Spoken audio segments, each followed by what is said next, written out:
ಜೀನಾಗೆ ಸಂಪಾದಕತ್ವದಲ್ಲಿ ಜಿಎನ್ಎಸ್ news ಸಾಗರಿಸುತ್ತದೆ Ajay J. ಶುಕ್ರವಾರದ news ಅಪ್ಡೇಟ್ಗೆ ತಮಗೆ ಸ್ವಾಗತ. ಮುಖ್ಯಾಂಶಗಳು: ಸಾಗರ ನಗರದ ಎಲ್ಲ ರಸ್ತೆಗಳ ಅಭಿವೃದ್ಧಿ. ಭೀಮನಕೋಣೆ ರಸ್ತೆಗೆ 6 ಕೋಟಿ ರೂಪಾಯಿ ಹಾಗೂ ಕೆಳದಿ ರಸ್ತೆಗೆ 5.50 ಕೋಟಿ ರೂಪಾಯಿ ಹಣ ಬಿಡುಗಡೆ. ಅಭಿವೃದ್ಧಿಗೆ ಹಣದ ಕೊರತೆ ಇಲ್ಲ ಎಂದ ಶಾಸಕ ಗೋಪಾಲಕೃಷ್ಣ ಬೇಳೂರು. ಮಾಜಿ ಪ್ರಧಾನಿ ಮನಮೋಹನ್ ಸಿಂಗ್ ನಿಧನಾರ್ಥ ಕಾಂಗ್ರೆಸ್ ಕಚೇರಿಯಲ್ಲಿ ಶ್ರದ್ಧಾಂಜಲಿ. ಅಯ್ಯಪ್ಪ ಸ್ವಾಮಿ ದೀಪೋತ್ಸವ ಅಂಗವಾಗಿ ಮೆರವಣಿಗೆ ಮತ್ತು ಅನ್ನ ಸಂತರ್ಪಣೆ. ಈಗ ಸುದ್ದಿಯ ವಿವರ. ಮುಂದಿನ 3 ವರ್ಷದೊಳಗೆ ಸಾಗರ ನಗರದ ಎಲ್ಲ ಪ್ರಮುಖ ರಸ್ತೆಗಳು ದ್ವಿಪಥ ರಸ್ತೆಯಾಗಿ ಅಭಿವೃದ್ಧಿ ಹೊಂದಲಿದೆ ಎಂದು ಶಾಸಕ ಗೋಪಾಲಕೃಷ್ಣ ಬೇಳೂರು ತಿಳಿಸಿದರು. ಸಾಗರದ ಭೀಮನಕೋಣೆ ರಸ್ತೆಯಲ್ಲಿ ಗುರುವಾರ ಲೋಕೋಪಯೋಗಿ ಇಲಾಖೆ ವತಿಯಿಂದ 6 ಕೋಟಿ ರೂಪಾಯಿ ವೆಚ್ಚದ ರಸ್ತೆ ಅಭಿವೃದ್ಧಿ ಕಾಮಗಾರಿಗೆ ಶಂಕುಸ್ಥಾಪನೆ ನೆರವೇರಿಸಿ ಅವರು ಮಾತನಾಡುತ್ತಿದ್ದರು. ನಿವಾಸಿಗಳೇ ಮತ್ತು ಮಾಧ್ಯಮದ ನನ್ನೆಲ್ಲ ಮಿತ್ರರೇ, ಈ ಒಂದು ಯೋಜನೆಯನ್ನ ಆದಷ್ಟು ಬೇಗ ಮುಗಿಸಿ ಈ ಭಾಗದ ಜನರಿಗೆ ನಾನು ಹಿಂದೆ ಬಂದ ಒಂದ್ಸರಿ ನೋಡಿದ್ದೆ. ಒಂದು 6 ತಿಂಗಳ ಹಿಂದೆ ಬಂದು ನೋಡ್ಕೊಂಡು ಹೋಗಿ ಎಲ್ಲರಿಗೂ ಕೇಳಿದ್ದೆ, ಏನು ಮೇಡಮ್ ಅವರೇ, ಏನಾರು ನಿಮ್ಮ ಮನೆ ಇಷ್ಟು ಜಾಗ ಸಾಕಾಗತ್ತೆ ಬಿಟ್ಕೊಡ್ತೀರಂತ ಕೇಳಿದ್ರು. ಸರ್, ಚರಂಡಿವರೆಗೆ ಎಷ್ಟಿದೆ ಅಷ್ಟು ತಗೊಂಡ್ಬಿಡಿ, ನಾವೆಲ್ಲ ಬಿಟ್ಕೊಡ್ತೀವಿ ಅಂದ್ರೆ ಯಾರೂ ತಕರಾರು ಮಾಡಿಲ್ಲ. ಯಾರ್ಯಾರು ಇಲ್ಲಿಂದ ಅಲ್ಲಿವರೆಗೆ ತಕರಾರು ಯಾರೂ ಮಾಡಿಲ್ಲ, ಎಲ್ಲರೂ ಬಿಟ್ಕೊಟ್ರು. ಆಮೇಲೆ ದೇವಸ್ಥಾನದವರು ಕೇಳಿದ್ರು, ಗಣಪತಿ ದೇವಸ್ಥಾನ ಕೆರದೆ ಅವರಿಗೆ ಹೇಳಿದೆ, ನೀವೇನೋ ಎಷ್ಟಿದೆ ಅಷ್ಟು ಬಿಟ್ಕೊಡಿ, ಆ ತೆಗೆದಿದ್ದು ಸಹ ನಮ್ಮ ಗುತ್ತಿಗೆದಾರರಿಗೆ ಹೇಳಿ ಅದನ್ನ ಮತ್ತೆ ನಿಮಗೆ ರೆಡಿ ಮಾಡಿ ಕೊಡ್ತೀನಿ ಅಂತಲೂ ಹೇಳಿದ್ದೀನಿ ಅವ್ರಿಗೆ. ಅದು ಅಷ್ಟನ್ನು ಅವ್ರಿಗೆ ಹೇಳಿಬಿಟ್ಟು ಅವ್ರ ಹತ್ರನೂ ಮಾತಾಡಿದ್ದೀವಿ. ಅವರು ಅದು ಏನು ಹೇಳ್ತಾರೆ ಅದು ಮಾಡಿಕೊಡ್ಬೇಕು. ಇವತ್ತು ಇದೊಂದೇ ಅಲ್ಲ, ಇವತ್ತು ಈ 6 ಕೋಟಿ ರೂಪಾಯಿ ಕೊಟ್ಟು ಇವತ್ತು ಏನು ಅಭಿವೃದ್ಧಿ ಮಾಡ್ತಾ ಇದ್ದೀವಿ, ಇದು ಈ ಭಾಗದ ಅಭಿವೃದ್ಧಿಗೆ ಒಂದು ಅಗಲೀಕರಣ ಆಗುತ್ತೆ. ಜೊತೆಗೆ ಲೈಟ್ ಬರುತ್ತೆ, ಡಬಲ್ ಲೈನ್ ಬರುತ್ತೆ, ಒಂದು ಲೈಟ್ಗಳನ್ನು ಕೊಟ್ಟು ಸುಂದರವಾದಂತ ಒಂದು ಅಗಲೀಕರಣ ರಸ್ತೆಯನ್ನು ಇವತ್ತು ನಾವು ಕೊಟ್ಟಿದ್ದೀವಿ. ಈಗಾಗಲೇ ಕೆಲಸ ಶುರು ಮಾಡಿ 1 ತಿಂಗಳಾಗ್ತಾ ಬಂತು, ಶುರು ಮಾಡಿ ಅಂತ ನಾನು ಹೇಳಿದ್ದೇನೆ. ಬಹಳ ಅತ್ಯಂತ ಸುಂದರವಾದಂತ ರಸ್ತೆ ಮಾಡಬೇಕು. ಮತ್ತೆ ಈ ಸರ್ಕಲ್ ಅನ್ನ ಈಗಾಗಲೇ ಪೂರ್ತಿ ಅಗಲೀಕರಣ ಮಾಡಬೇಕು ಅನ್ನೋದಿದೆ. ಅಗಲೀಕರಣ ಮಾಡಿ ಸರ್ಕಲ್ ದೊಡ್ಡದಾಗಿ ಮಾಡಬೇಕು. ಸರ್ಕಲ್ಗೆ ಏನ್ ಹೆಸರಿಟ್ಟಿದ್ರೂ ಗೊತ್ತಿಲ್ಲ, ಒಂದು ಒಳ್ಳೆ ಹೆಸರಿಡಬೇಕಂತದ್ದು ಇದೆ. ಹಿಂದೆ ಏನ್ ಹೆಸರಿಟ್ಟಿದ್ರು ಇದಕ್ಕೆ? ಗಾಂಧಿನಗರ ಸರ್ಕಲ್. ಗಾಂಧಿನಗರ ಸರ್ಕಲ್ ಅಂದ್ರೆ ಅದಕ್ಕೆ ಒಂದು ಹೆಸರು ಇಟ್ಟು ಒಳ್ಳೆ ಒಂದು ನಾಮಕರಣ ಮಾಡಬೇಕು ಚೆನ್ನಾಗಿ ಅಂತಲೂ ಸಹ ಇಲ್ಲಿ ಇದೆ. ಇದರ ಜೊತೆಗೆ ನಮ್ಮ ಕೆಳದಿ ರಸ್ತೆಯ ಅಗಲೀಕರಣ ಶುರು ಮಾಡಿದ್ದೇವೆ ನಾವೀಗ. ಕೆಳದಿ ರಸ್ತೆಗೂ ಸಹ 5 ಕೋಟಿ ರೂಪಾಯಿ ಕೊಟ್ಟಿದ್ದೀವಿ. ಕೆಳದಿ ಚೆನ್ನಮ್ಮ ರಸ್ತೆಯಿಂದ ನಾವು ಅಲ್ಲಿಗೆ ನಮ್ಮ ಕಾಂಪ್ಲೆಕ್ಸ್ ವರೆಗೂ ಸಹ ಡಬಲ್ ರೋಡ್ ಅನ್ನು ಮಾಡಿ ಅಲ್ಲೂ ಲೈಟ್ ಕೊಡಬೇಕು ಅನ್ನೋದಾಗಿದೆ. ಅದು ಕೆಲಸ ಶುರು ಮಾಡ್ತಾರೆ. ಇನ್ನೊಂದು ವಾರದಲ್ಲಿ ಅದನ್ನ ಶಂಕುಸ್ಥಾಪನೆ ಮಾಡ್ತೀವಿ. ಅದರ ಜೊತೆಗೆ ಅಲ್ಲಿ ಕೆಳದಿ ರಸ್ತೆಯಲ್ಲಿರುವ ಚೆನ್ನಮ್ಮ ಸರ್ಕಲ್, ಆ ಚೆನ್ನಮ್ಮ ಸರ್ಕಲ್ ಅನ್ನ ಪೂರ್ತಿ ಅಭಿವೃದ್ಧಿ ಮಾಡಿಬಿಟ್ಟು ಅಲ್ಲಿ ರಾಣಿ ಚೆನ್ನಮ್ಮನ ನಾವು ಪ್ರತಿ ವರ್ಷ ಅಲ್ಲಿ ಕನ್ನಡ ರಾಜ್ಯೋತ್ಸವನ ಮಾಡ್ತೀವಿ.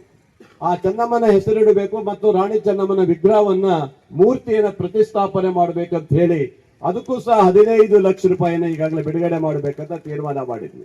ಅದು ಬಹಳ ಬೇಕಾಗಿರುವಂತದ್ದು. ರಾಣಿ ಚೆನ್ನಮ್ಮನ ಒಂದು ವಿಗ್ರಹವನ್ನು ಎಲ್ಲೂ ಮಾಡಿರಲಿಲ್ಲ, ಆ ಒಂದು ಸರ್ಕಲ್ಗೆ ಇಡಬೇಕಂತ ಹೇಳಿ ಇವತ್ತು 15 ಲಕ್ಷ ರೂಪಾಯಿಯನ್ನ ವ್ಯಯ ಮಾಡ್ತಾ ಇದ್ದೀವಿ ಅಲ್ಲಿ ಸಹ.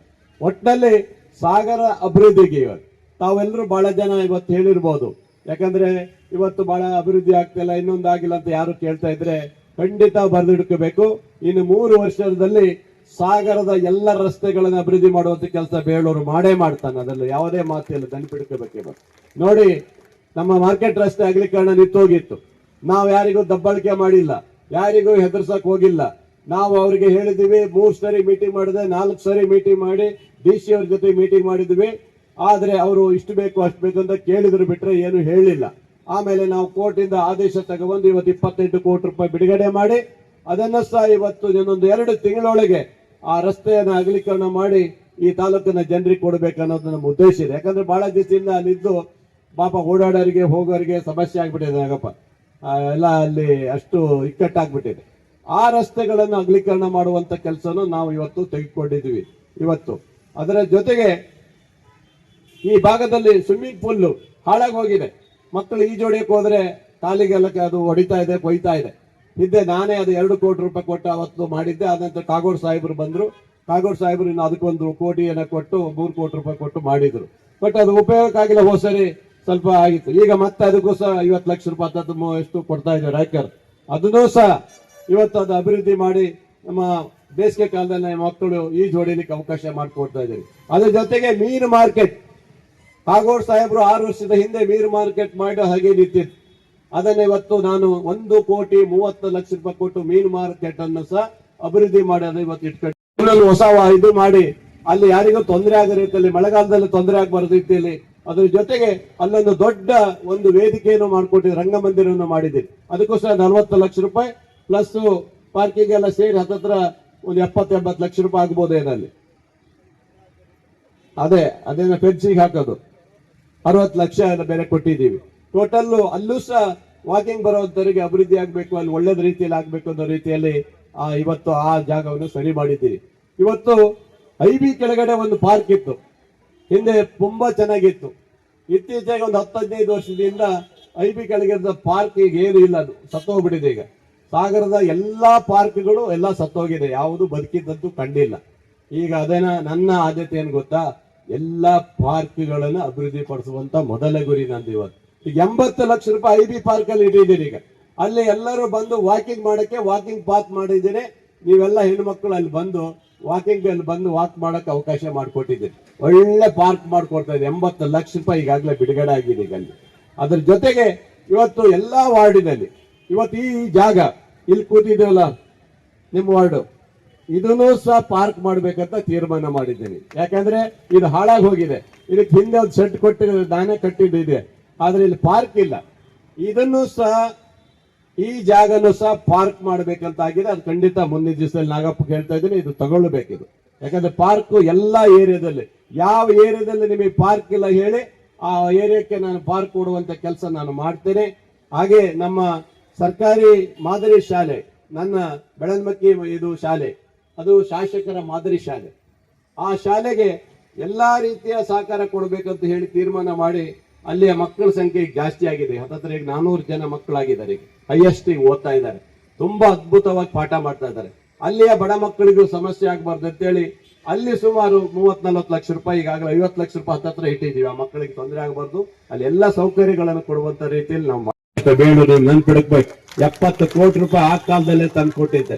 ನನ್ನನ್ನು ಅವತ್ತು ಹೇಳಿದ್ರು ಬಹಳ ಜನ, ಶರಾವತಿನ ತರ್ತಾನೆ, ಅವ್ನಿಗೇನೋ ತಲೆ ಕೆಟ್ಟಿದೆ ಅಂತ ಕೇಳಿದ್ರು. ಇವತ್ತು ಶರಾವತಿ ನದಿಯಿಂದ ನೀರು ತರೋದಲ್ಲ, ಶರಾವತಿ ನದಿಯಿಂದ ತಂದು ಇವತ್ತು ನಿಮಗೆಲ್ಲರಿಗೂ ನೀರು ಕೊಟ್ಟಿದ್ದೀನಿ ಅಂತ ಹೇಳಿದ್ರೆ ಅವತ್ತಿನ ಸಾಧನೆ. ಅದೇ ಶರಾವತಿ ನದಿನೇ ಇವತ್ತು ರೂರಲ್ ಭಾಗದಲ್ಲಿ, ಹಳ್ಳಿಯ ನಮ್ಮ ಎಲ್ಲ ಭಾಗದ 3 ಹೋಬಳಿಗಳಿಗೂ ಸಹ ನಮ್ಮ ಶರಾವತಿ ಗುಬ್ಗೋಡಿಂದ ಇವತ್ತು ಸುಮಾರು 200 ಚಿಲ್ಲರೆ ಕೋಟಿಯನ್ನು ಹಾಕಿ ಅಲ್ಲಿಂದ ಸಹ ಇವತ್ತು ಪ್ರತಿ ಹಳ್ಳಿಗೂ ನೀರು ಕೊಡುವಂತ ವ್ಯವಸ್ಥೆ ನಾವು ಮಾಡ್ತಾ ಇದೀವಿ. ಇವತ್ತು ಅದನ್ನು ಸಹ ಇವತ್ತು ರೆಡಿಯಾಗಿದೆ. ಇವತ್ತು ಎಲ್ಲ ತಾಲೂಕಲ್ಲಿ ಶುರುವಾಗಿದೆ. ಹಾಗೆ ಜನಪರವಾದಂತ ಕೆಲಸವನ್ನ ತಾಲೂಕಿನ ಜನರಿಗೆ ನಾವು ಕೊಟ್ಟಿದ್ದೀವಿ ಅನ್ನೋದು ಮಾತು ಇವತ್ತು ಹೇಳಬೇಕು. ಇವತ್ತು ಅಲ್ಪಸಂಖ್ಯಾತರ ಯೋಜನೆಯಲ್ಲಿ ಸುಮಾರು 4 ಕೋಟಿ ರೂಪಾಯಿ ಬಂದಿದೆ. 4 ಕೋಟಿ ರೂಪಾಯಿನ ಇವತ್ತು ಅಲ್ಪಸಂಖ್ಯಾತರ ಅಭಿವೃದ್ಧಿ ಯೋಜನೆಯಲ್ಲಿ ಕೊಟ್ಟಿದ್ದೀವಿ. ಅದನ್ನ ಆ ಭಾಗದ ನೇರು ನಗರ ಭಾಗದಲ್ಲಿ ಇರುವಂತಹ ಬಹಳಷ್ಟು ಕಡೆ ಅಲ್ಲಿ ಅಭಿವೃದ್ಧಿ ಆಗಿರ್ಲಿಲ್ಲ. ಅವರಿಗೆ ಏನೇನಾಗಬೇಕು ಅನ್ನೋದು ಸಹ ಆ ಭಾಗದ ಜನರಿಗೂ ಸಹ ನಾನು ಕೊಟ್ಟಿದ್ದೀನಿ. ಅದನ್ನು ಇವತ್ತು ಪ್ರಕ್ರಿಯೆಯಲ್ಲಿ ನಡೀತಾ ಇದೆ. ಅದರ ಜೊತೆಗೆ ಮೊನ್ನೆ ಮುಜರಾಯಿ ದೇವಸ್ಥಾನದ ಅಭಿವೃದ್ಧಿಗೆ ಮೊನ್ನೆ ತಾಲೂಕಿನ ಸಿಟಿಯಲ್ಲಿ ಇರ್ಬೋದು, ಬೇರೆ ಕಡೆ ಇರ್ಬೋದು, ಬಹಳಷ್ಟು ಜನರಿಗೆ ದೇವಸ್ಥಾನದ ಅಭಿವೃದ್ಧಿಗೂ ಸಹ ನಾನು ಕೊಟ್ಟಿದ್ದೀನಿ, ಬಂಧುಗಳು ಇವತ್ತು ಕೊಟ್ಟಿದ್ದೀನಿ. ಹಾಗೆ ನಿಮ್ಗೆಲ್ರಿಗೂ ಗೊತ್ತಿರ್ಬೋದು, ಈ ಪಾನಿಪುರಿ ಬೆಲ್ಪುರಿಗಳನ್ನೆಲ್ಲ ತಾಯಿ ಇನ್ಮೇಲೆಲ್ಲ ಅಲ್ಲೆಲ್ಲ ತಿನ್ನಂಗಿಲ್ಲ. ಇನ್ಮೇಲೆ ಎಲ್ಲ ಅಂಗಡಿಗಳನ್ನ ತೆರವುಗೊಳಿಸ್ತೀವಿ. ಎಲ್ಲ ಅಂಗಡಿಗಳನ್ನ ತೆರವುಗೊಳಿಸಿ ಒಂದೇ ಕಡೆ ಫುಡ್ ಕೋರ್ಟ್ ಮಾಡ್ತೀವಿ. ಇಲ್ಲೊಂದು ಮಾಡ್ತೀವಿ, ಧ್ವಜಸ್ತಂಭದ ಹತ್ರ ಒಂದು ಮಾಡ್ತೀವಿ, ಆಮೇಲೆ ನಮ್ಮ ಹಳೆ ಬಸ್ ಸ್ಟ್ಯಾಂಡ್ ಹತ್ರ ಒಂದು ಮಾಡ್ತೀವಿ, ಮತ್ತು ಸೊರಬ ರಸ್ತೆಯಲ್ಲಿ ಒಂದು ಮಾಡ್ತಾ ಇದ್ದೀವಿ. ಇಷ್ಟು ಕಡೆನೂ ಸಹ ಫುಡ್ ಕೋರ್ಟ್ ಮಾಡ್ತೀವಿ. ಅಲ್ಲೇ ಸ್ವಚ್ಛವಾಗಿರುವಂತಹ ಪದಾರ್ಥವನ್ನ ನೀವು ತಿನ್ಬೇಕು. ಅದಕ್ಕೋಸ್ಕರ ಎಲ್ಲಾ ಭಾಗದಲ್ಲಿ ಫುಡ್ ಕೋರ್ಟ್ ಅನ್ನ ಅಂಗಡಿಗಳನ್ನ ಮಾಡ್ಕೊಡ್ತೀವಿ. ಗೌರ್ಮೆಂಟ್ ಇಂದ ಮಾಡ್ಕೊಡ್ತೀವಿ, ಚಂದವಾಗಿ ಮಾಡ್ಕೊಡ್ತೀವಿ. ಅದರಲ್ಲೇ ಮಾಡ್ಬೇಕು. ಇಲ್ಲಿ ಟಾರ್ಪಲ್ ಹಾಕೊಂಡು ಅಲ್ಲೆಲ್ಲೇ ಪಾನಿಪುರಿ ತಿನ್ನೋದು ಅವೆಲ್ಲ ಕೊಡ್ಲಿಕ್ಕೆ ಅವಕಾಶ ಇನ್ನು ಮುಂದೆ ಕೊಡುವುದಿಲ್ಲ ಅಂತ ಮಾತನ್ನು ಇವತ್ತು ಹೇಳ್ಬೇಕಾಗತ್ತೆ. ಅದರ ಜೊತೆಗೆ ಸಾರ್ವಜನಿಕ ಆಸ್ಪತ್ರೆ, ಇವತ್ತು ನೀವು ನೋಡಿರ್ಬೋದು, ಸಾರ್ವಜನಿಕ ಆಸ್ಪತ್ರೆಯಲ್ಲಿ ಇವತ್ತು ನಗರಸಭಾ ಸದಸ್ಯ ಗಣಪತಿ ಮಂಡಗಳಲ್ಲಿ ಹಾಗೂ ಪೌರಾಯುಕ್ತ ಎಚ್.ಕೆ. ನಾಗಪ್ಪ ಮಾತನಾಡಿ, ಸಂಜೆ ಶಂಕುಸ್ಥಾಪನೆ ಇಟ್ಟುಕೊಂಡು ಈ ಕಾಮಗಾರಿ ಅರ್ಜೆಂಟ್ ಆಗಿ ಆಗ್ಬೇಕು. ಯಾಕಂದ್ರೆ ಜನಗಳು ಯಾಕಂದ್ರೆ ಕೆಲಸ ಕಾರ್ಯಗಳು ಮಾಡ್ಬೇಕಾದ್ರೆ ಜನರಿಗೆ ತೊಂದರೆ ಆಗ್ತದೆ ಅಕ್ಕಪಕ್ಕ ಮನೆಗಳಿಗೆ ಅಂತ ಹೇಳಿ ಈಗಾಗಲೇ ನಮ್ಮ PWA ಅನಿಲ್ ಅವರಿಗೆ ಸೂಚನೆ ಕೊಟ್ಟಿದ್ದಾರೆ. ಈಗ ಏನಂದ್ರೆ ನಮ್ಮ ನಾಗಪ್ಪನವರು ಇತ್ತೀಚೆಗೆ ಈಗಾಗಲೇ ಎಲ್ಲ ಸರಳವಾಗಿ ಎಲ್ಲ ಮಾತನಾಡಿದ್ದಾರೆ. ಈಗ ಏನು ನಮ್ಮ ಸಾಗರದಲ್ಲಿ ಕಾಮಗಾರಿಗಳ ವಿಚಾರದಲ್ಲಿ ಎಲ್ಲಾ ದುಡ್ಡುಗಳು ಬಂದಿದೆ, ಎಲ್ಲಾ ಕಾಮಗಾರಿಗಳು ನಗರಕ್ಕಿರ್ಬೋದು, ಹಳ್ಳಿಗಿರ್ಬೋದು, ಪ್ರತಿ ಒಂದು ವಿಷಯದಲ್ಲೂ ಕಾಮಗಾರಿ ಆಗ್ತಾ ಇದೆ. ಯಾಕೆ ಹೇಳ್ತೀನಿ ಅಂತ ಹೇಳಿದ್ರೆ, ನಮ್ಮ ನಾಯಕರು ಇವತ್ತು ಬೆಳಗ್ಗೆ, ಪ್ರತಿದಿನ ಬೆಳಗ್ಗೆ ಅವರ ಮನೆ ಕನಿಷ್ಠ ಇಲ್ಲ ಅಂದ್ರೆ 400-500 ಜನ ಬರ್ತಾರೆ. ಒಂದು 7 ಗಂಟೆ ಕುಂತ್ರ ಕನಿಷ್ಠ 10 ಗಂಟೆವರೆಗೂ ಅವರು ತಿಂಡಿ ತಿನ್ನಕ್ ಸತೆ ಪುರುಸತಿ ಇರಲ್ಲ. ಮತ್ತೆ ಕಾರ್ಯಕ್ರಮಕ್ಕೆ ಹೋಗ್ಬೇಕಾಗುತ್ತೆ. ನಾನೇ ಬರ್ತೀನಿ 9 ಗಂಟೆಗೆ ಎದ್ದು ಮನೆಯಿಂದ. ಯಾಕೆ ಹೇಳ್ತೀನಿ ಅಂತ ಹೇಳಿದ್ರೆ, ನಮ್ಮ ನಾಯಕರು 2 ಗಂಟೆ ರಾತ್ರಿಗೆ ಬಂದ್ರು, ಬೆಳಗ್ಗೆ 7 ಗಂಟೆಗೆ ಎದ್ದು ಆ ಜನರುಗಳನ್ನ ಮಾತಾಡ್ಸೋದು, ಅವ್ರಿಗೆಲ್ಲರಿಗೂ ಕಾಫಿ ಕೊಟ್ಟ, ತಿಂಡಿ ಕೊಟ್ಟಂತ ಕೇಳೋದಿದೆಯಲ್ಲ, ನನಗೆ ಆಶ್ಚರ್ಯ ಆಗುತ್ತೆ. ನಾನು ಅವ್ರ ಜೊತೆ 23 ವರ್ಷದಲ್ಲಿ, ನಾನು ಈಗ 1 ವರ್ಷದಲ್ಲಿ ನನ್ನ ಮಗ ಬರ್ತಾನಂತೆ ನಾನು ಲೇಟ್ ಆಗಿ ಬರ್ತೀನಿ ಬಿಟ್ರೆ, ಆಗ್ಲೂ ಅವ್ರು ಹೇಳಕ್ಕಿಂತ ಮುಂಚೆ 6 ಗಂಟೆಗೆ ನಾನು ಇರ್ತಿದ್ದೆ. ಈಗ ನಮ್ಮ ನಾಯಕರು ಯಾರು ಏನೇ ಹೇಳ್ಬೋದು, ಅವರ ಮನಸ್ಸಿದೆಯಲ್ಲ, ಈ ತಾಲೂಕಿಗೆ ಒಳ್ಳೇದ್ ಮಾಡ್ಬೇಕು, ಅವ್ರು ಗೆಲ್ಲುವಾಗ ಮಾತ್ರ. ನಾವು ಕಾಂಗ್ರೆಸ್ ಪಕ್ಷದಿಂದ ಶಾಸಕರಾಗಿದ್ದಾರೆ, ಈಗ ಪ್ರತಿ ಒಬ್ರು ಅವ್ರ ಮನೆಗೆ ಬರ್ತಾರೆ, ಅವ್ರು ಎಲ್ಲರನ್ನೂ ಗೌರವಿಸ್ತಾರೆ. ನಮಗೆ ಖುಷಿ ಆಗ್ತದೆ. ನಾವೇ ಇಲ್ಲಾದ್ರೂ ಏನಪ್ಪಾ ಅವ್ರು ಆ ಪಕ್ಷದವರು ಈ ಪಕ್ಷದವರು ಅಂತ ಹೇಳ್ಬಿಡ್ತಿದ್ವೇನೋ, ನಾವು ಅದನ್ನೇ ಕಲ್ತ್ಬಿಟ್ಟಿದೀವಿ. ಅವರ ಮಾರ್ಗದರ್ಶನದಲ್ಲಿ ಈ ತಾಲೂಕು ಅಭಿವೃದ್ಧಿ ಇರ್ಬೋದು, ನಮ್ಮ ವಾರ್ಡ್ಗಳ ಅಭಿವೃದ್ಧಿ ಇರ್ಬೋದು. ಹೇಳ್ತಾರೆ ಜನ, ಇನ್ನೂ ವಾರ್ಡ್ ಅಭಿವೃದ್ಧಿ ಆಗಿಲ್ಲ, ಏನಿಲ್ಲ, ಹಾಗೆ ಅಂತಾರೆ. ನನ್ನ ವಾರ್ಡ್ 17ನೇ ವಾರ್ಡ್ಗೆ 4-5 ಕೋಟಿ ರೂಪಾಯಿ ದುಡ್ಡಿದೆ. ಈಗ ನನ್ನ ನಾಯಕರು ಕೊಟ್ಟಿದ್ದು, ಅವ್ರು ಗೆದ್ದ ಮೇಲೆ ಪ್ರತಿ ಒಂದು ವಾರ್ಡ್ಗಳಿಗೂ ಭೇದ ಭಾವ ಇಲ್ಲದೆ ಅವ್ರು ಕೊಟ್ಟಿದ್ದಾರೆ. ಯಾರೋ ಒಬ್ರಿಬ್ರು ಅದಿದು ಮಾತಾಡ್ತಾರೆ. ಮೊನ್ನೆ ಯಾರೋ ಒಂದು ದೇವಸ್ಥಾನದಲ್ಲಿ ಮಾತಾಡ್ತಿದ್ದ, ನಂಗ ಮನುಷ್ಯ ಚೆನ್ನಪ್ಪ ಶ್ರೀರಾಮ್ ಬಗ್ಗೆ ಹೆಸರು ಹೇಳಲ್ಲ, ಹಳೆ ಸರ್ಕಾರದಲ್ಲಿ ದುಡ್ಡು ತಂದು ಕೊಟ್ಟಿದ್ರು, ಈ ರಸ್ತೆ ಅಗಲೀಕರಣ ಮಾಡ್ತಾರೆ, ಬೋರ್ಡ್ ಹಾಕಿದ್ದಾರೆ ಅಂತ. ಹಳೆ ಸರ್ಕಾರದ ಬಗ್ಗೆ ನಮ್ಗೆ ಗೌರವ ಇದೆ, ಹಳೆ ಸರ್ಕಾರದ MLA ಬಗ್ಗೆನೂ ಗೌರವ ಇದೆ. ಆತರ ನಾವೇನು ಹೇಳಲ್ಲ. ಮಾತಾಡುವರು ಇದಾರಲ್ಲ, ಒಬ್ಬ MLA ಅವ್ರಂತ ಹೇಳಿದ್ರೆ ಅವ್ರಿಗೆ ಗೌರವ ಕೊಟ್ಟು ಮಾತಾಡ್ಬೇಕು. ಈ ದುಡ್ಡನ್ನ ನಮ್ಮ ನಾಗಪ್ಪನವ್ರು ಹೇಳದಂಗೆ ಹೋದ್ ಸರಿ ಬೆಳಗಾವಿ ಅಧಿವೇಶನದಲ್ಲಿ 16 ಕಾಮಗಾರಿಗೆ ಸಾಹೇಬ್ರು ಅಧಿವೇಶನ, ಸತೀಶ್ ಜಾರಕಿಹೊಳಿ ಸಾಹೇಬ್ರು ಮತ್ತು ನಮ್ಮ ಸಿದ್ದರಾಮಯ್ಯ ಸಾಹೇಬ್ರು, ಹಾಗೆ ನಮ್ಮ DK ಶಿವಕುಮಾರ್ ಸಾಹೇಬ್ರ ಹತ್ರ ಹೋಗಿ ಅವನ ಮತ್ತೆ ಏನು ದುಡ್ಡು ಪುನರ್ ವಾಪಸ್ ಹೋಗಿತ್ತು, ಅವನು ರಿಟರ್ನ್ ತಂದಂತ ಕೀರ್ತಿ ಇದ್ರೆ ನಮ್ಮ ಸಾಹೇಬ್ರಿಗೆ. ಸಾಹೇಬ್ರು ಮಾತಾಡತಕ್ಕೇರಿ ಒಂದು ನಿಮಿಷ. ಈಗ ಹೆಚ್ಚು ಮಾತಾಡಲ್ಲ, ಇಷ್ಟೇ. ನಮ್ಮ ನೆಚ್ಚಿನ ಪ್ರೀತಿಯ ಜನಪ್ರಿಯ ಜನರ ಕಷ್ಟಗಳಿಗೆ ಸ್ಪಂದಿಸ್ತಕ್ಕಂಥ ಶಾಸಕರಾದ ಗೋಪಾಲ್ ಕೃಷ್ಣ ಬೇಳೂರು ಅವ್ರ ಬಗ್ಗೆ ನಮ್ಮ ಸುರೇಶ್ ಬಾಬು ಸರ್ ಹೇಳಿದ್ದಾರೆ. ಈಗ ನಾವು ಬಹುಶಃ ನನ್ನ ಒಂದು 20-25 ವರ್ಷ ಸರ್ವಿಸ್ನಲ್ಲಿ ಎಲ್ಲ ರೀತಿಯ ಶಾಸಕರನ್ನು ನೋಡಿದ್ದೀನಿ. ಆದರೆ ನಮ್ಮ ಗೋಪಾಲ್ ಕೃಷ್ಣ ಸಾಹೇಬರು ಮನೆ, ಅವ್ರು ಎಷ್ಟು ಜನಪ್ರಿಯರು, ಎಷ್ಟು ಜನಸ್ನೇಹಿ, ಜನ ಅವರನ್ನು ಎಷ್ಟು ನಂಬಿದ್ದಾರೆ ಅಂತ ನೋಡ್ಬೇಕಂದ್ರೆ, ಪ್ರತಿದಿನ ಅವ್ರು ಸಾಗರದಲ್ಲಿದ್ದಾರೆ ಅಂದ್ರೆ ಪ್ರತಿದಿನ ಅವ್ರ ಮನೇಲಿ ಎಷ್ಟು ಜನ ಬರ್ತಾರೆ ಅಂತ. ಯಾರು ಶೋಕಿಗಾಗಿ ಬರಲ್ಲ, ಫೋಟೋ ಹೊಡ್ಸ್ಕೊಳಕ್ಕಾಗಿ ಬರೋಲ್ಲ, ಕಷ್ಟ ಹೇಳ್ಕೊಳಕ್ ಬರ್ತಾರೆ. ಯಾಕಂದ್ರೆ ಸ್ಪಂದಿಸ್ತಾರೆ, ಅವ್ರು ಸ್ಪಂದಿಸ್ತವ್ರಿಗೆ ಬರ್ತಾರೆ. ಅದು ಬಿಟ್ಕೊಂಡು ಗ್ಯಾಪ್ ಇಟ್ಟು ಸ್ವಲ್ಪ ದೂರದಲ್ಲಿ ನಿಂತ್ಕೊಂಡು ಮಾತಾಡೋ ನಾನಿರ್ಬೋದು, ಯಾರೇ ಜನಪ್ರತಿನಿಧಿಗಳಿದ್ರು ಜನ ಬರಲ್ಲ. ಹೆಂಗ್ ಬಿಡಪ್ಪ ಕೇಳ್ತಾರೆ ಬಿಡ್ತಾರೆ. ಆದ್ರೆ ಅವ್ರು ಹಾಗಲ್ಲ. ಏನಾಗಬೇಕು ಅದನ್ನು ಕೇಳಿಬಿಟ್ಟು ಸಂಬಂಧಿಸಿದವ್ರಿಗೆ ಫೋನ್ ಮಾಡಿ ಕರೆಸಿ ಹೇಳ್ತಾರೆ. ಅದಕ್ಕೋಸ್ಕರ ಜನ ಬರ್ತಾರೆ. ಅದಕ್ಕೆ ಅವರು ಜನಪ್ರಿಯ ಶಾಸಕರಾದರು. ಆದರೆ ಈಗ ಗೋಪಾಲ್ ಕೃಷ್ಣ ಬೇಳೂರು ಅವರು ನಮ್ಮ 3ನೇ ಬಾರಿ ಶಾಸಕರಾದ ನಂತರ, ಮುಂಚೆನೂ ಈ ಊರಲ್ಲಿ ಅದು ಹೇಳೋಕ್ಕೋದ್ರೆ ಜಾಸ್ತಿ ಇದೆ. ನಮ್ಮ ಊರ ನೆಹರೂನ್ ಮೈದಾನ ಮಾಡಿದ್ದವ್ರೆ, ಸ್ಟೇಡಿಯಂ ಮಾಡಿದ್ದವ್ರೆ, ಶರಾವತಿ ನದಿಯಿಂದ ಕುಡಿಯೋ ನೀರು ತಂದು ನಿಮಗೆಲ್ಲ ತಲೆನೋವು, ಒಂದು ಸ್ವಚ್ಛವಾದ ಕುಡಿಯೋ ನೀರು ಕೊಡ್ತಾ ಇರೋರು ಅವರೇ. UGD ಮಾಡಿಸಿದ್ದು ಯಾವುದೇ ಎಲ್ಲರೂ ಅವರು 2009 ಅವಧಿಯಲ್ಲಿ ಮಾಡಿಬಿಟ್ಟಿದ್ದಾರೆ. ಆದರೆ ಈಗ ಬಹುಮುಖ್ಯವಾಗಿ ನಮ್ಮ ನಗರಸಭೆಗೆ ತುಂಬಾ ಅವರಿಂದ, ನಮ್ಮ ನಗರಸಭೆಗೆ ಅನ್ನೋದಕ್ಕಿಂತ ನಮ್ಮ ನಗರದ ಜನತೆಗೆ, ನಮ್ಮ ನೆಚ್ಚಿನ ನಗರಸಭಾ ಸದಸ್ಯರುಗಳಾದಂತಹ ಶ್ರೀ ಅರವಿಂದ್ AC ರವರು 18ನೇ ವಾರ್ಡ್ ಸದಸ್ಯರವರು, ಹಾಗೇನೆ ನಮ್ಮ ಮಹೇಶ್ ಅವರು ಹಾಲಿ ಸದಸ್ಯರು ಹಾಗೂ ಮಾಜಿ ಉಪಾಧ್ಯಕ್ಷರು, ಅವರಿಬ್ಬರು ಬಂದಿದ್ದಾರೆ. ಅವರಿಗೆ ಸ್ವಾಗತವನ್ನು ಹೇಳ್ತಾ ಇದ್ದೇನೆ. ಹಾಗೆ ಮುಖ್ಯವಾಗಿ ನಮ್ಮ ನಗರಸಭೆಗೆ ಮತ್ತು ನಗರದ ಜನತೆಗೆ ಒಂದು ಅನುಕೂಲವನ್ನು ಮಾಡ್ತಕ್ಕಂಥ ಈ ಕಾಮಗಾರಿಗಳು ಯಾವುದು, ಈ ಒಂದು ನಾವು BK ರಸ್ತೆ ಅಂತ ಕರಿತೀವಿ. ಈ ಗಾಂಧಿನಗರ ವೃತ್ತದಿಂದ ನಮ್ಮ ಹೆಗಡೆ ಫಾರ್ಮ್ ವರ್ಗೆ ಇರ್ಬೋದು, ಚೆನ್ನಮ್ಮ ವೃತ್ತದಿಂದ ಗಂಧದ ಸಂಕೀರ್ಣವರೆಗೆ ಇರ್ಬೋದು, ನಮ್ಮ ಈಗ ಮೊನ್ನೆ ಎಲ್ಲ ನ್ಯಾಷನಲ್ ಹೈವೇ ಅಥಾರಿಟಿ ಬಂದು ಹೋಗಿದ್ದಾರೆ. ಶಿವನಾಯಕ ಸರ್ಕಲಿಂದ ಮುಂದೆ ನಾವು ಅಂಬರ್ಗೋಡ್ಲ ಕಡೆ ರಸ್ತೆ ಇರ್ಬೋದು. ಈ ಎಲ್ಲ ರಸ್ತೆಗಳು, ಮತ್ತೆ ಪ್ರಮುಖವಾಗಿ ನಿನ್ನೆಯಿಂದ ನಾನೇ ಖುದ್ದಾಗಿ ಈ ರಾಷ್ಟ್ರೀಯ ಹೆದ್ದಾರಿ ಅಂದ್ರೆ ಎಲ್ಲಿ ನಮ್ಮ ಪ್ರಜ್ವಲ್ ಮೋಟಾರ್ಸ್ ಇಂದ ಸಣ್ಮನೆ ಸೇತುವರೆಗೂ 283 ಜನ ಖಾಸಗಿ ಸ್ವತ್ತುಗಳ ಮಾಲೀಕರು ಇಲ್ಲಿವರೆಗೂ ನಾವು ಎಷ್ಟೇ ಸಂಧಾನ ಇನ್ನೊಂದು ಮಾಡ್ತಾ ಇದ್ದ ಸಂದರ್ಭದಲ್ಲಿ ಅವ್ರು ಬಿಟ್ಕೊಡ್ಲಿಲ್ಲ. ಆದರೆ ಗೋಪಾಲ್ ಕೃಷ್ಣ ಬೇಳೂರು ಸಾಹೇಬರು ಸುಮಾರು ಒಂದು 8-9 ತಿಂಗಳಿಂದ DC ಅವ್ರ ಮೀಟಿಂಗ್ ಕರೆದಾಗ ಅವ್ರು ಒಂದು ಹೇಳಿದ್ರು, ನೀವು ಇದೇ ಸಂಧಾನ ಇದೇ ಕರೆದು ಮಾಡ್ತಾ ಇದ್ರೆ ಆಗೋದಿಲ್ಲ. ನನಗೆ ಜನ ಎಷ್ಟು ಮುಖ್ಯನೋ ಜನನ ಊರಿನ ಅಭಿವೃದ್ಧಿನೂ ಮುಖ್ಯ. AC ಸಾಹೇಬ್ರೆ, ನೀವು ಕಾನೂನು ರೀತಿಯಲ್ಲಿ ಹೋಗಿ ಅಂತ ಒಂದು ಫ್ರೀ ಹ್ಯಾಂಡ್ ಕೊಟ್ಟಿರೋದ್ರಿಂದ 283 ಜನ, ಮಹೇಶ್ ಅಣ್ಣವ್ರೆ ನಿನ್ನೆನೆ ನಾವು ನೋಟಿಸ್ ಕೊಟ್ಟಿದ್ದೀವಿ ಸರ್, 283 ಜನಕ್ಕೆ ಸುಮಾರು 34 ಕೋಟಿ ರೂಪಾಯಿ ಪರಿಹಾರ ಬರ್ತದೆ.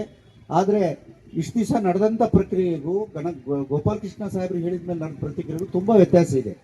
ಆವಾಗ ನಾವು ಜನ ಹೀಗೆ ಬೆಳಗ್ಗೆ ಬರಲಿ, ನಮ್ಮ ತಮ್ಮ ಬರಬೇಕು, ನಮ್ಮ ಅಣ್ಣ ಬರಬೇಕು, ದುಬೈದಲ್ಲಿದ್ದಾರೆ, ಮಂಗಳೂರಲ್ಲಿದ್ದಾರೆ ಅಂತಿದ್ರಮ್ಮ. ಈಗ ಹಂಗಲ್ಲ, 30 ದಿವಸದ ನೋಟಿಸ್ ನಿನ್ನೆ ನಾನು ಕೊಟ್ಟಿದ್ದೀನಿ.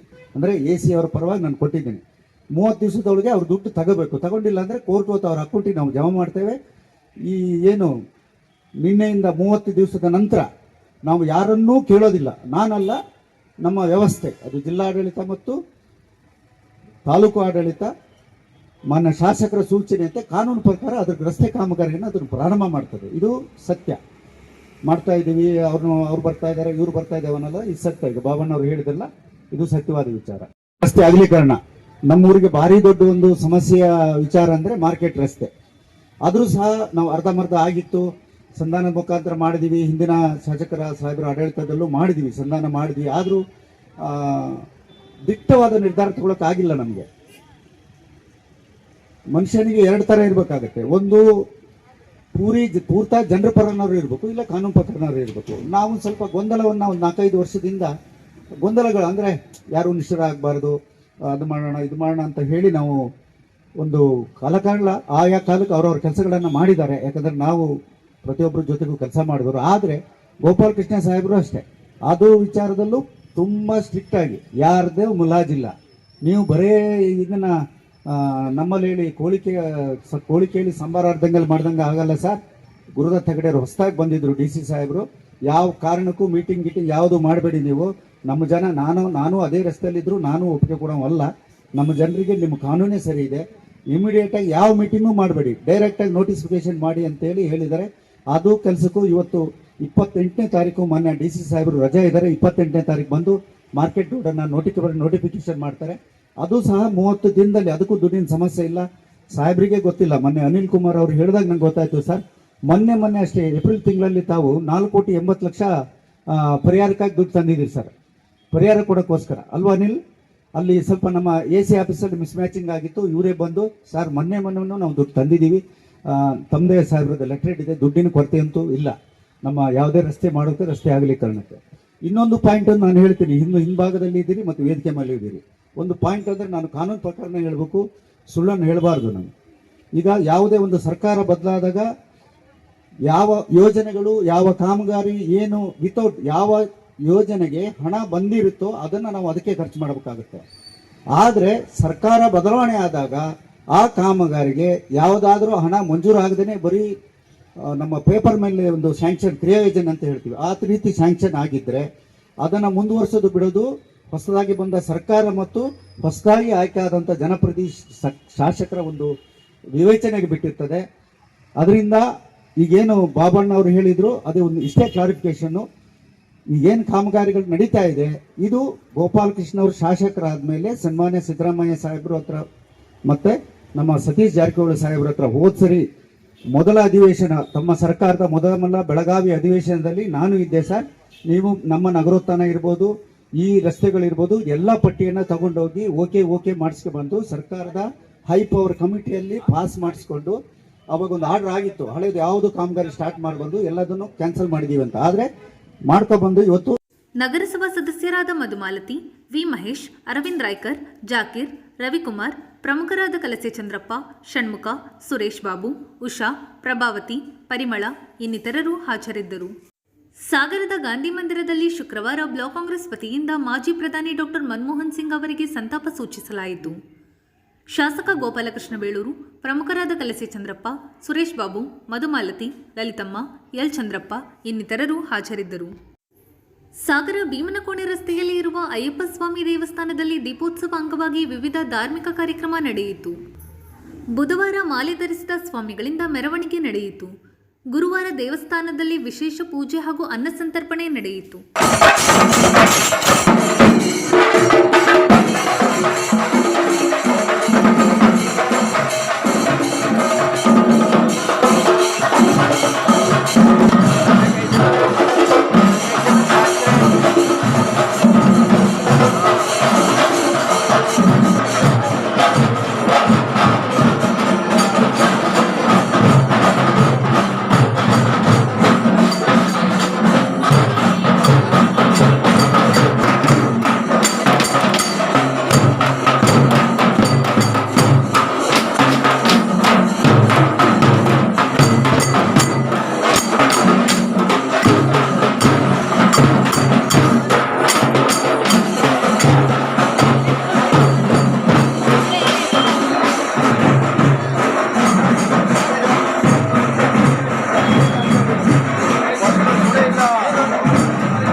ಇದು